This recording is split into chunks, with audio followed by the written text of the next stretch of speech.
Olá, pessoal, tudo bem? Vamos dar sequência, né, na resolução da nossa primeira lista de termodinâmica, questão agora 2.23. Deixa eu compartilhar aqui minha tela com vocês, para que a gente comece a fazer as considerações a respeito dos problemas.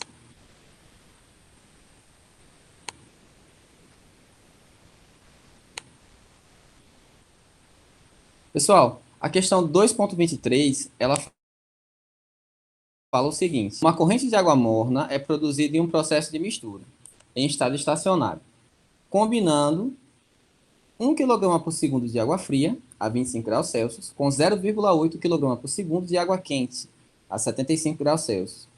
Durante a mistura, o calor é perdido para a vizinhança, com uma taxa de 30 kJ por segundo a menos 1. Qual é a temperatura da corrente da água morna? Considere o calor específico da água constante e igual a 4,18 kJ por quilograma vezes grau Kelvin. Só conferindo uma coisa aqui, pessoal. Certo, tá? Ok. Então, o que é que a gente pode começar a fazer a respeito de considerações com relação ao enunciado do problema? Primeira coisa que ele diz aqui, de dado importante, é que eu estou trabalhando com correntes. Né? O que é que está acontecendo? Eu estou produzindo uma corrente de água morna a partir da mistura de duas outras correntes de água com temperaturas diferentes. Então, o que é que a gente pode entender, né? A gente pode esquematizar para entender melhor o problema. Eu vou ter aqui o meu volume de controle. Nas aulas anteriores eu expliquei para vocês que esse volume de controle é uma porção infinitesimal do nosso sistema termodinâmico, onde a gente consegue avaliar todas as variáveis de entrada e todas as variáveis de saída, quando nós formos fazer os nossos balanços de energia e balanço de massa. Com relação a o que está entrando no nosso sistema e o que está saindo, o enunciado está sendo bem claro. O que é que está sendo produzido? Eu estou conseguindo produzir uma corrente de água morna. O que é que está entrando no sistema? Está entrando uma corrente de água fria, tá aqui um F, e uma corrente de água quente. Vou colocar aqui um Q. Eu consigo aqui obter, né, as minhas variáveis de entrada e eu consigo obter as minhas variáveis ou a minha variável de saída. Outro dado importante que está sendo passado aqui no problema é que este processo está sendo operado em estado estacionário. Se o estado é estacionário, eu tenho que as entradas serão obrigatoriamente iguais às saídas. E nós não iremos trabalhar com os termos nem de reação e nem o termo de acúmulo, porque isto é um processo sem reação química. Durante a mistura, esse calor é perdido para a vizinhança com uma taxa de 30 kJ por segundo. Então, durante esse processo de mistura, para a geração dessa água morna, eu vou ter aqui uma perda energética. Essa perda energética, ela vai ser também quantificada em termos de vazão. Eu vou ter aqui minhas vazões de entrada. Lá, daqui a pouquinho eu vou falar para vocês a respeito de vazão. Vazão de saída e a minha vazão energética que está sendo perdida na forma de calor. Outro dado que é importante é com relação ao calor específico da água. Na questão aqui, ele está considerando o calor específico da água constante. Então, se o calor específico da água é constante, a gente não vai trabalhar com processos de capacidade calorífica modificada por conta de volume constante, nem por conta de pressão constante. Então, essas modulações elas vão ser ignoradas no processo e a gente vai considerar a capacidade calorífica da água constante durante todo o processo. Para ficar melhor, né, da gente visualizar e a gente começar a resolver a questão, eu coloquei um esquema, né, onde a gente consegue visualizar perfeitamente aqui em blocos. Inicialmente no meu processo, que é que nós temos? Uma corrente de água fria com vazão máxima de 1 kg por segundo e a temperatura inicial de 25 graus Celsius. Eu tenho uma corrente de água quente, vazão máxima 0,8 kg por segundo e a temperatura mais aquecida, né, de 75 graus Celsius. Essas duas correntes se misturam e vão dar origem a uma corrente de água morna. Essa corrente de água morna, ela vai ter algumas variáveis, né, que vão ser intermediárias da troca térmica da corrente mais fria com a corrente mais quente. Durante esse processo de mistura e para a geração dessa corrente de água morna, nós vamos observar que vai acontecer uma perda de calor do sistema para a vizinhança. Com relação a essa perda de calor, o que é que a gente pode fazer, né, em termos de consideração? A gente pode considerar que esse sistema é um sistema fechado, uma vez que no enunciado do problema ele não está dizendo que está tendo alguma quantidade de massa, né, perdida.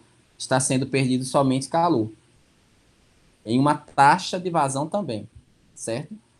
Com relação ainda a essas taxas de vazão, eu coloquei aqui até de maneira mais destacada esses pontinhos em cima da vazão mássica, que é esse M, e aqui em cima da nossa vazão energética, que é em termos de calor.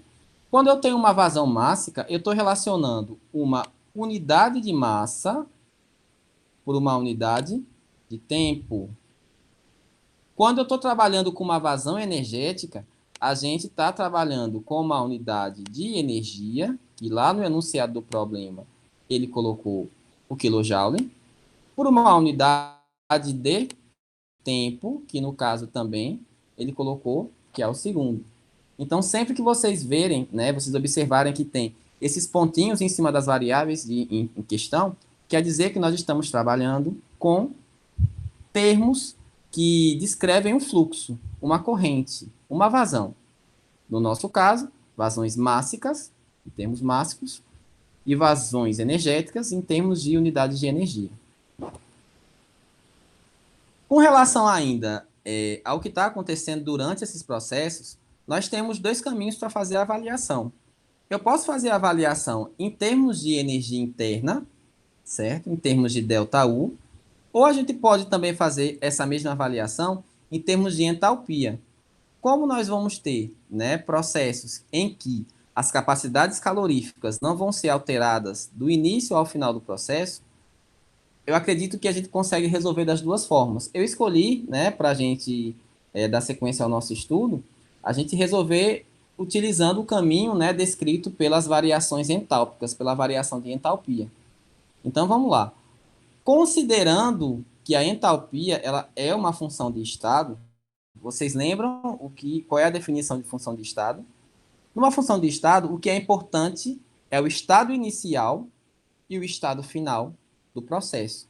O caminho que se percorre para que esses estados sejam alterados, para a função de estado, isso não é tão importante. Então, no caso da entalpia, a entalpia é uma função de estado, certo? Então, para cada componente do nosso sistema termodinâmico, nós iremos ter uma entalpia diferente, sendo que a entalpia final vai ser descrita pela entalpia da corrente de água morna que vai ser gerada do nosso sistema. Por definição, o que é que nós podemos descrever? Nós podemos descrever que a variação de entalpia ela é dada como o somatório da quantidade de calor mais o trabalho que é realizado pelo sistema ou sobre o sistema. Nesse caso, nós não estamos realizando nenhum tipo de trabalho, né? Nem pelo, nem por o sistema. Então, o nosso termo aqui que se refere ao trabalho, ele vai para zero. Com isso, na nossa definição, o que é que nós podemos escrever? Que a variação entálpica ou a variação de entalpia do sistema vai ser igual, né, à quantidade de calor gerada ou perdida do sistema para a vizinhança ou da vizinhança para o sistema. No caso aqui já está sendo bem descrito que o nosso sistema está perdendo calor para a vizinhança. Para que a gente consiga iniciar o nosso estudo, nós precisamos fazer um balanço de energia. Nesse balanço de energia, o que é que está sendo avaliado? Está sendo avaliado o que está entrando e o que está saindo do nosso sistema. Qual é a variável que nós estamos levando em consideração? Eu estou levando em consideração a variação de entalpia. Então, o que é que nós temos aqui? Eu tenho a entalpia no início do processo e eu tenho a entalpia no final do processo. Então, eu posso colocar que isso daqui é o início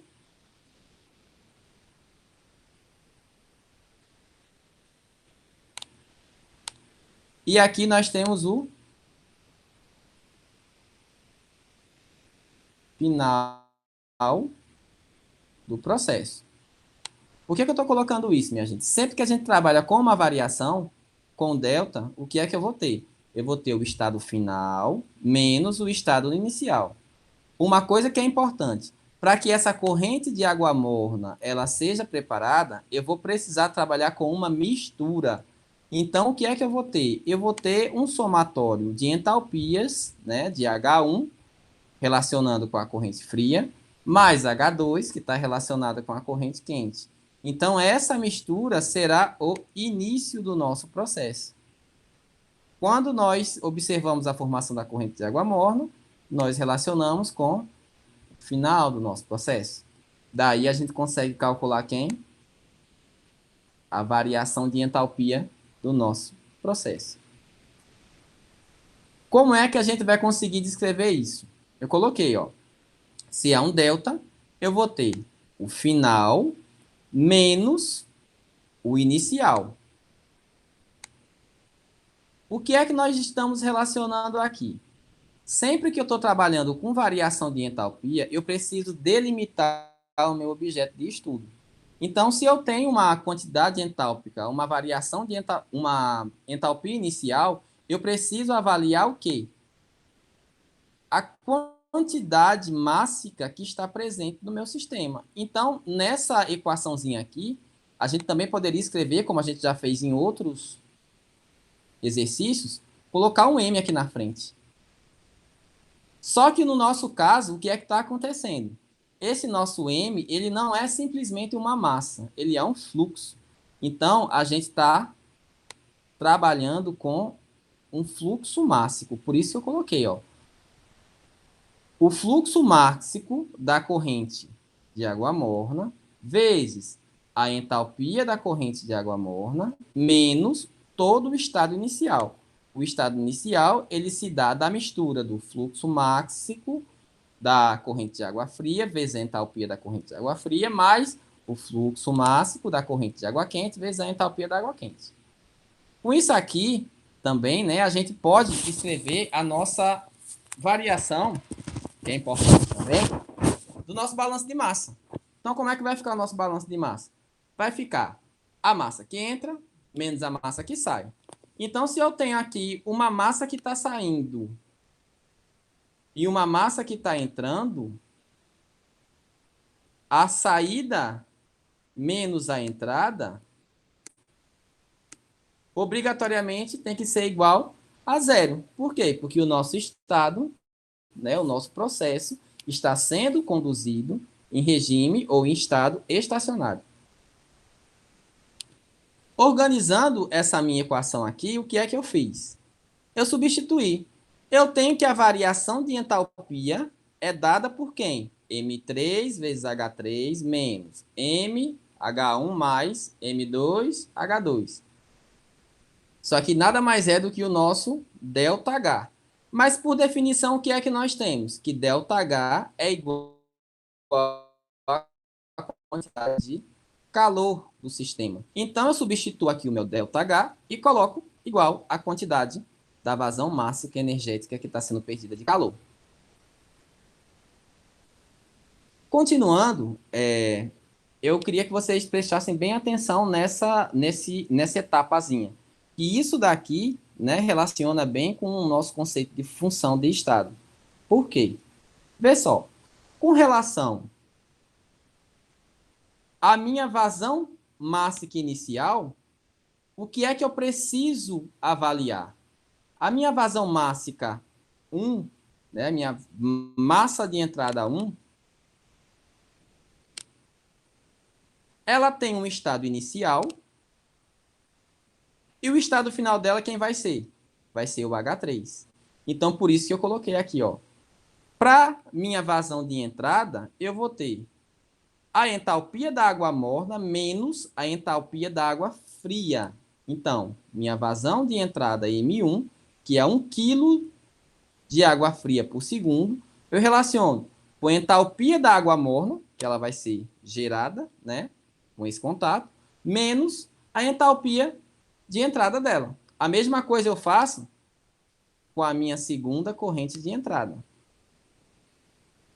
Eu vou ter a entalpia da água morna como sendo o meu estado final, e o H2, que é a entalpia da água quente, vai ser o meu estado inicial. Então, aqui, ó, início, quer dizer, final, menos o início. Substituindo aqui também, igualo isso à minha vazão energética.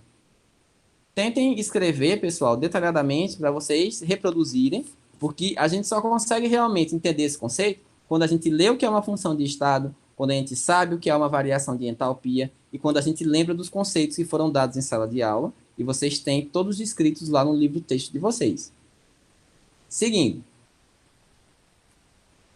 Só lembrando, nossas vazões de entrada foram escritas em função do nosso estado final. E tudo isso aqui decorreu de um dos primeiros conceitos que foram dados, né, com relação à primeira lei da termodinâmica, que a variação de entalpia é igual à quantidade de calor mais a quantidade de trabalho. Outro termo que também foi bem colocado lá no início do enunciado do problema foi que essa capacidade térmica ela vai ser constante. Então, se ela é constante, eu vou ter aqui o Cp vai ser igual ao CV, que vai ser igual a uma capacidade calorífica C constante. O que isso quer dizer para a gente? Que durante esse processo de mistura da água com temperaturas diferentes, as variações decorrentes de quedas de pressão e de alterações de volume não vão interferir na capacidade calorífica dessa quantidade de água. Por definição, nós até utilizamos essa mesma definição em questões anteriores, o que é que nós podemos entender? Que o calor, ele é uma quantidade de massa que multiplica uma quantidade de variação de entalpia, um ΔH qualquer. Por sua vez, esse ΔH, por definição, ele pode ser escrito por Cp ΔT. Então, Cp ΔT é a mesma coisa da minha variação de entalpia. Nesse caso, o que é que a gente está trabalhando e o que é que a gente está, né, adaptando na nossa definição? Aqui, geralmente, a gente trabalha com o N. Lembram lá do N, que é o número de mols? O número de mols quem é? É a relação da massa do componente com a sua massa molar. No nosso caso aqui, essa relação mássica, ela está sendo colocada em termos de vazão. Então, eu tenho aqui uma vazão mássica que está multiplicando a minha variação de entalpia. O que isso daí vai levar, né, a gente a fazer, né, em termos de equação?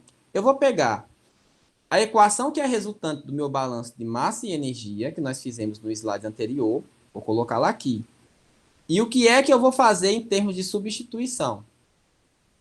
Esse H3 menos H1, H3 menos H2, não está descrevendo a variação de entalpia nessas regiões, nesses processos. Eu vou ter aqui ΔH e aqui eu vou ter ΔH. Eu tenho uma variação de entalpia na corrente de água fria e eu vou ter uma variação de entalpia na corrente de água quente. O que a gente tem aí em comum nas duas correntes? As duas correntes estão transportando água. As duas correntes estão transportando água. Então, a capacidade calorífica vai ser a mesma. Então, se eu tenho ΔT nesses dois membros, o que eu posso fazer? Eu posso relacionar o Cp ΔT e substituir nesse local aqui. Como é que vai ficar?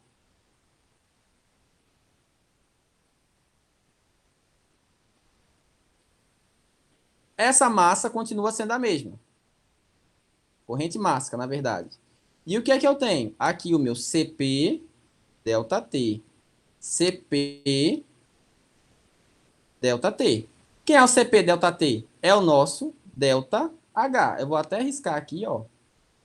e vou escrever que isso aqui é o que eu substituí para ser o nosso ΔH. Neste membro e nesse outro membro, eu fiz a mesma coisa. E continuei colocando tudo isso igual à quantidade de calor que está sendo perdido para a vizinhança. Só reorganizando, o que foi que eu fiz? Eu expandi a equação. Peguei M1CP, multipliquei por T3. M1CP, multipliquei por menos T1. M1CP-T3 menos M1CP-T1. Fiz a mesma coisa com M2CP. Multipliquei por T3, depois multipliquei por menos T2. M2CP-T3 menos M2CP-T2. Seguindo, o que eu quero calcular é a minha temperatura de equilíbrio. Então, o que foi que eu fiz? Eu isolei todas as variáveis que tinham a temperatura da água morna, quer dizer, da corrente morna, nos seus membros, e coloquei em um membro só, para me possibilitar colocá-lo em evidência. Foi o que eu fiz. Né? Coloquei o T3 em evidência. Quem sobrou? M1CP mais M2CP, e repeti todo o resto. Nesse resto, que foi que eu fiz? Coloquei esse termo e esse termo para o outro lado da equação com o sinal contrário. Somou com o quê? Né? Que aqui eles estavam com sinal negativo, passaram para o outro lado da equação, foi com sinal positivo. Aqui eu isolei a temperatura da água morna, né? Como vocês já observaram. E agora eu vou passar esse termo aqui que está multiplicando, dividindo o outro termo da equação. Agora, o que é que a gente pode encontrar? A gente pode encontrar uma equação, na verdade, nós encontramos uma equação que vai nos possibilitar calcular a temperatura morna com todas as variáveis que nós temos. O que foi dado no início do problema foi dito que é menos 30 kJ por segundo. A vazão de entrada foi dada. Capacidade térmica da água foi dada. Temperatura da água fria foi dada. Vazão máxima da água quente foi dada. Capacidade da água é a mesma, capacidade calorífica, e a temperatura da água quente também foi dada. Só substituir todos os valores do jeito que está na questão. Por que eu coloquei esse menos 30 aqui na minha equação? Porque o calor está sendo perdido para a vizinhança. Então, se ele está sendo perdido, obrigatoriamente eu tenho que sinalizar que esse calor, né, vai ser colocado, né, no nosso balanço em termos negativos. Então, fazendo os cálculos aí, né, coloquei aqui bem detalhado, só substituir que é a nossa vazão máxima da água fria, 4,18, que é a capacidade calorífica da água, 25, que é a temperatura da água fria, 0,8 é a vazão máxima da água quente, 4,18 é a capacidade calorífica da água quente, né, ou fria, que ela é constante, e 75, que é a temperatura da água quente. E aqui os valores se repetem, né, nos termos que foram solicitados. Substituindo tudo, né, estou aqui fazendo a conta por partes, nós conseguimos chegar a uma fração que nos dá a temperatura de 43,2 graus Celsius. Então, essa temperatura é a temperatura da água morna, da corrente de água morna. Então, com essa explicação, nós terminamos a nossa lista de exercícios, né? Eu espero que vocês tenham entendido. Não coloquei, né, essa lista mais cedo, porque eu estava fazendo outras coisas, e eu só terminei de fazer o detalhamento agora há pouco. Aí eu já decidi mostrar logo para vocês. Então, pessoal, vou parar aqui minha apresentação e vamos voltar para a gente conversar. Certo? Então, pessoal, resolvi todos os exercícios com vocês. Espero que as dúvidas que sejam criadas, vocês coloquem lá no fórum, que eu vou colocar um fórum, né? Vou colocar uma pergunta lá. Dúvidas sobre a lista de exercícios. Quem tiver dúvidas, por gentileza, escreva lá no fórum, que na medida do possível, eu vou respondendo assim que eu tiver um tempinho. Certo? Então, a gente vai se falando, e qualquer novo recado, qualquer novo aviso, antes da nossa prova, que provavelmente vai acontecer a semana que vem.